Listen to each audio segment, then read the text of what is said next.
morning, everyone. Welcome to Coffee and Grace, where we love our coffee and we all need God's grace. Today, I'm just using my thermal coffee cup and I have just plain pour over black coffee in here. Just one of those days. Anyway, I hope that you've all had a wonderful week and you're enjoying your spring. And I'm not going to read from my usual book today. I'm actually reading from this book called Live on Purpose. It's from Sadie Robertson Huff, and I love this book. I got it as soon as she put it out, and I am on day number 98, and there's only 100 devotions in here. So I just thought today's was super cool, as most of them are, and so I'm just going to go ahead and read this one. It's called At Least You're Not Plankton.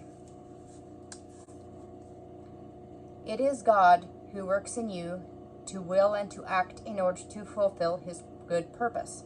And that's Philippians 2:13. We have a saying in my family, at least you're not plankton. Crazy, right? It's what we say when something bad happens or someone has a high stress. World hates me kind of day.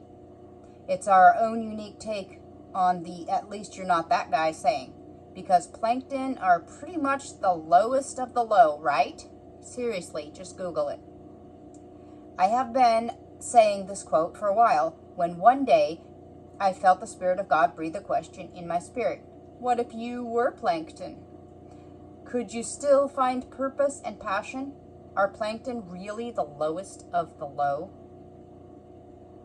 I sensed that God was trying to teach me something, so I set out to understand as much as I could about these microscopic organisms called plankton. First, I found that the word plankton comes from the Greek word planktos, which means wanderer. So plankton are wanderers. Kinda like you and me. I also learned that unlike other fish, some types of plankton swim vertically. This may not seem like a big deal until you understand that swimming vertically enables plankton to provide about 90% of the ocean's photosynthesis. Let me give you a little science refresher. Photosynthesis.education.com.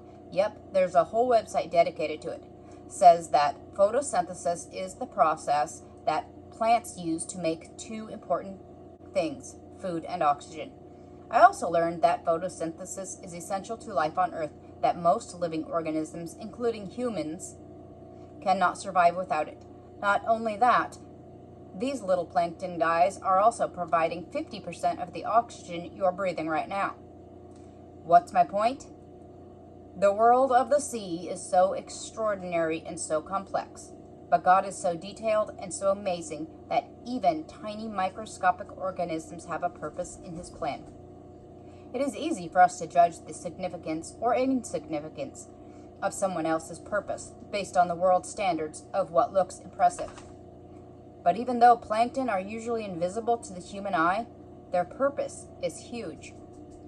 If God can breathe purpose into the life of plankton, just imagine what he can do with your life. And she's got this little prayer.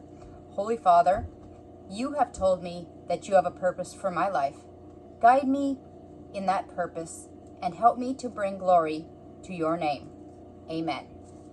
And I just thought that was a really cool little devotion to help us to remember that we do have a purpose, and even if no one sees it, even if we don't see it, to know that whatever we're doing, if God is guiding us and leading us to something, that it's part of our purpose. And so I just thought that was really cool.